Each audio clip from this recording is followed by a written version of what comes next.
Welcome to Telugu one news. నేను మహాలక్ష్మి. జగనే ఎందుకు? ఏపీలో ఎన్నికల వేళ ఎక్కువగా వినిపిస్తున్న ప్రశ్న మళ్ళీ జగన్ ఎందుకు? ఈ ప్రశ్న వేస్తుంది విపక్షాలు కాదు, జనం, సామాన్య జనం.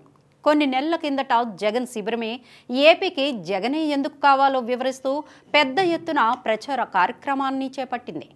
ప్రజల జ్ఞాపక శక్తి చాలా తక్కువ అన్న నమ్మకంతో కావచ్చు, ధైర్యంగా వై నాట్ 175 అంటూ స్వయంగా జగన్ ఒక ప్రశ్నను సంధించి రాష్ట్రంలో 175కు 175 స్థానాల్లోనూ వైసీపీ అభ్యర్థులే గెలవాలంటూ పార్టీ శ్రేణులకు పిలుపునిచ్చారు. ప్రజల జ్ఞాపక శక్తిపై జగన్కు ఉన్న నమ్మకాన్ని ఎవరూ కాదనలేరు. కానీ నడుస్తున్న చరిత్ర, పడుతున్న కష్టాలు, కళ్ళ ముందు కదులుతున్న అరాచక పాలనను జనం క్షమిస్తారని, పట్టించుకోరని ఆయన భావించడం అయితే అతి విశ్వాసం లేదా అహంభావం అయి ఉండాలి, లేదా అమాయకత్వం అయి ఉండాలి. కానీ జగన్ను అమాయకుడని ఎవరు భావించజాలరు. వై నాట్ 175 అన్న తన నమ్మకాన్ని నిలుపుకోవడానికి, ఆ అసాధ్యాన్ని సాధ్యం చేయడానికి జగన్ ఎంతకైనా తెగిస్తారనడానికి బోలెడు ఉదాహరణలు ఉన్నాయి. నిజానికి 5 ఏళ్ల జగన్ పాలనలో రాష్ట్రం అన్ని విధాల అధోగతి పాలైంది. అప్పుల ఊబిలో కూరుకుపోయింది. రాజధాని లేని రాష్ట్రంగా నవ్వుల పాలైంది. ఇంకా చెప్పాలంటే అరాచకం రాజ్యమేలింది. ఈ అరాచక అవినీతి పాలనను తట్టుకోలేక పెట్టుబడిదారులు పక్క రాష్ట్రాలకు వెళ్ళిపోతున్నారు. కొత్త పరిశ్రమలు రావడం లేదు. దాంతో రాష్ట్రంలో ఉద్యోగాలు లేవు.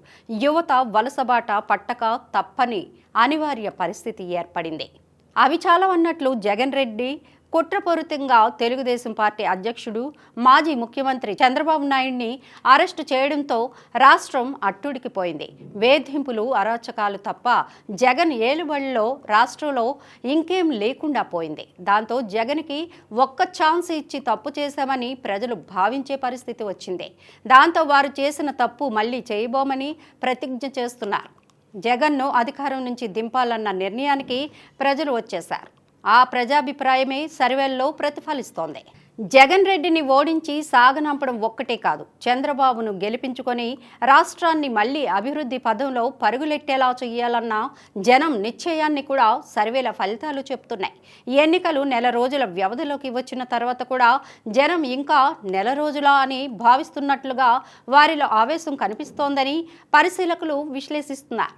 వై నాట్ 175 అన్న తన ఆశ పగటి కలలేనని జగన్కి తెలిసిపోయినట్లుంది. దాంతో గత ఎన్నికల్లో తనకు లబ్ధి చేకూర్చిన సెంటిమెంటుపై పడ్డారు. గులకరాయి దాడిని తనపై హత్యాయత్నంగా చూపి సానుభూతి పొందడానికి చేసిన యత్నం నవ్వుల పాలు కావడానికి జనం కోడికత్తి దాడి డ్రామాను ఇంకా మర్చిపోలేకపోవడమేనని పరిశీలకులు అంటున్నారు. దాంతో మళ్ళీ జగనే ఎందుకు కావాలి అని వైసీపీ రూపొందించిన ప్రచార కార్యక్రమం అవును జగనే ఎందుకు, వద్దే వద్దు అన్న జనవాక్యంగా మారిపోయిందని చెబుతున్నారు.